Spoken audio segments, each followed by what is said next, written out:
자, 오늘의 시사평론 대한민국의 시사 레이더 리엘 파트너스의 이승기 변호사 함께합니다. 자, 이승기 변호사님 안녕하세요. 예, 안녕하세요. 네. 자, 오늘 이슈 전해주시죠. 예, 오늘 이슈는 신라젠 상폐위기 1단 모면입니다. 예. 자, 바이오 대장주였던 신라젠이 상장 폐지 위기에 몰렸는데 그 최근 거래소에서 6개월간의 개선 기간을 부여받으면서 기사회생의 길이 열렸는데요. 자, 먼저 이 신라젠 사태에 대해서 간단하게 좀 설명 부탁드립니다. 예, 신라젠은 그 2006년 설립된 면역 항암제 신약 개발 회사입니다. 네. 2016년에 이제 기술 특례 제도를 통해 코스닥 시장에 상장이 됐는데요. 신라젠의 대표 제품이 바로 팩사백입니다. 팩사백. 이 제품은 이 암세포만 없애는 이 치료제로 알려지면서 이제 뜨거운 관심을 받았는데요.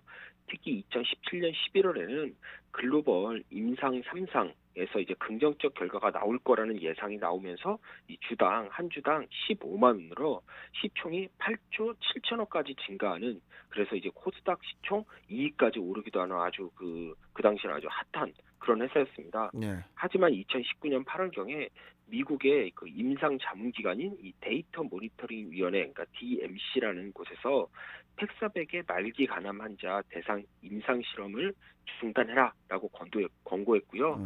이 사실이 알려지면서 이제 주가는 급락하기 시작했습니다. 그리고 다음 해인 2020년에는 이 문은상 전 대표를 비롯한 전현직 임원들이 배임, 횡령 혐의로 구속 기소되면서 상장 적격성 실질 심사 사유가 발생해서 2020년 5월 4일 장 마감 후 주당 12,100원에 주식 거래가 아예 정지가 돼 버렸습니다. 네. 그러니까 가장 높을 때가 15만 2천 원 정도니까 7에서 8% 수준으로 이제는 주식이 바닥을 친 겁니다. 자, 아니 이 신라젠이 이제 특히 개인 주주 비율이 높은데 예. 이대로 상장 폐지가 되면은 개미 투자자들이 입을 피해가 뭐 당연히 뭐 상당할 텐데 걱정입니다. 예, 그렇습니다. 그 신라젠의 경우에는 이 바이오주가 한참 유행일 때 이 개인들이 많이 투자했고요. 네. 무엇보다 이후 주가가 크게 떨어질 때에도 기관과 외국인은 매도를 했는데 개인들이 계속 추가 매수를 하면서 이 개인 주주 비율이 코스닥 내에서는 아주 독보적으로 높아졌습니다. 네. 현재 개인 주주가 약 16만 5천 명으로 전체 지분의 92% 정도를 차지하고 있는데요. 만약 상장 폐지가 현실화되면 마지막 종가 12,100원을 기준으로 해도 약 1조 원가량의 피해가 발생할 걸로 예상이 됩니다.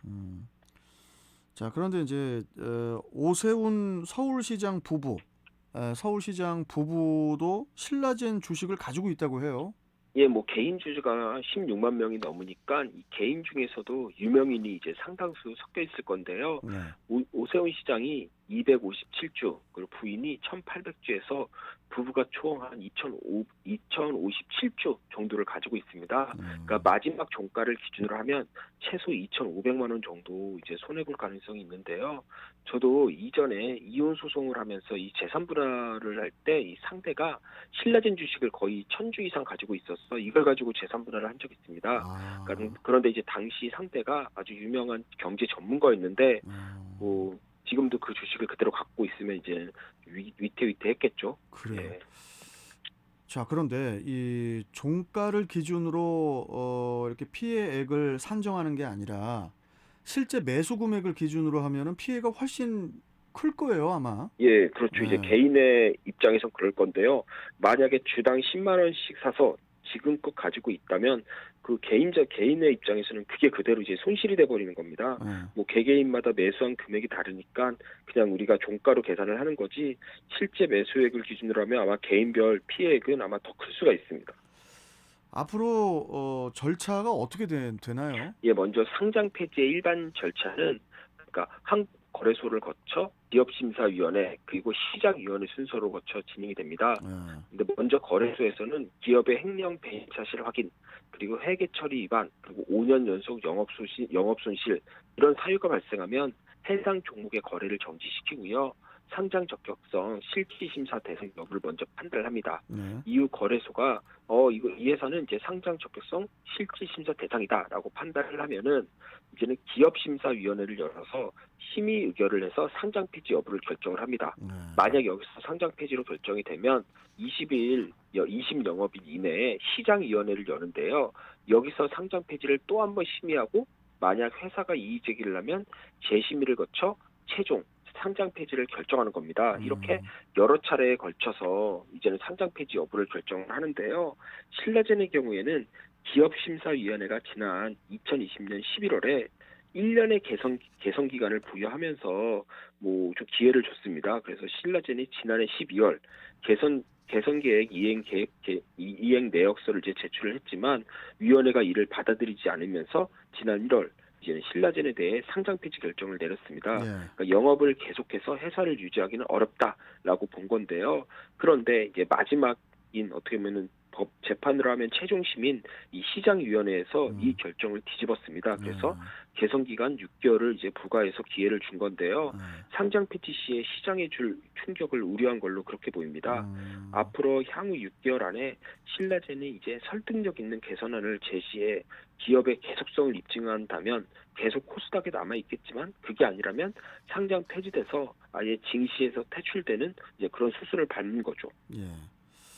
참 그 신라젠의 경우에 특히 이제 유의미한 그런 그 임상 성과를 입증을 하는 게 이게 또 이제 가장 중요할 것 같아요.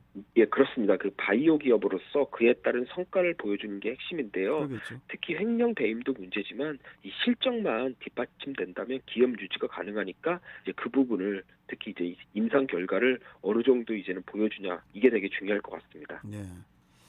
참 그 일반 투자자들 입장에서는 정말 답답한 그런 상황인데 언제쯤 그 결과가 나올까요?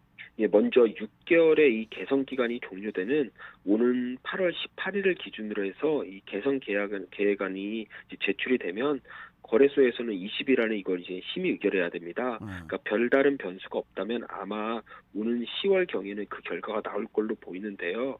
그런데 문제는 여기서 이제 변수가 있는 게 상장 폐지가 결정돼도 이제는 최종 신격인 마지막 시장위원회에서 또다시 개선 기간을 부여해 줄 수 있다라는 겁니다. 그러니까 거래소에서 총 2년간의 개선 기간을 부여해 줄 수 있는데 신라젠이 2020년에 1년 그리고 이번에 6개월에서 총 1년 6개월의 개선 기간을 이미 부여받았으니까 앞으로 6개월 정도는 또 추가로 더 개선 기간을 받을 수가 있습니다. 그러니까 개인 투자자들 입장에서는 계속해서 돈이 묶이게 되는 그런 그러겠죠. 결과인데요.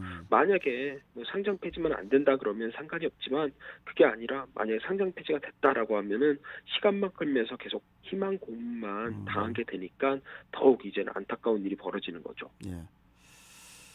2020년 5월부터 거래 정지가 됐으니까 일반 투자자들 입장에서는 2년 가까이 이러지도 저러지도 못하는 그런 상황이 돼버렸는데요. 일단 그 신라젠 측에서는 그 연구 개발 인력을 확충을 해서 개선 기간인 6개월 후에는 거래 정상화를 추진하겠다는 그런 입장을 밝혔는데 부디 그 말 그대로 좀 하루빨리 회사가 정상화 되기만을 바라봅니다. 자, 오늘 말씀 잘 들었습니다. 고맙습니다, 변호사님. 예, 감사합니다. 자, 시사평론가 리엘파트너스의 이승기 변호사와 함께 했습니다.